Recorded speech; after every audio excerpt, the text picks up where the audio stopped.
How to show real-time network speed indicator on Samsung. Hey everyone, welcome back to the channel. In this video I'm going to guide you on how you can show the real-time network speed indicator on Samsung device, so make sure to watch the video till the end.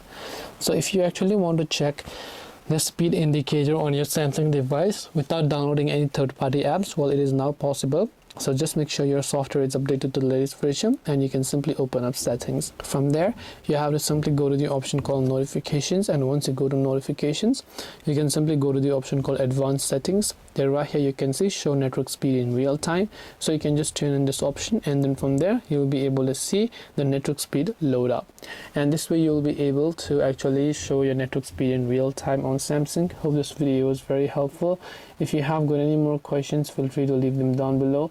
Thank you for watching till the very end of this tutorial, and see you soon in the next video.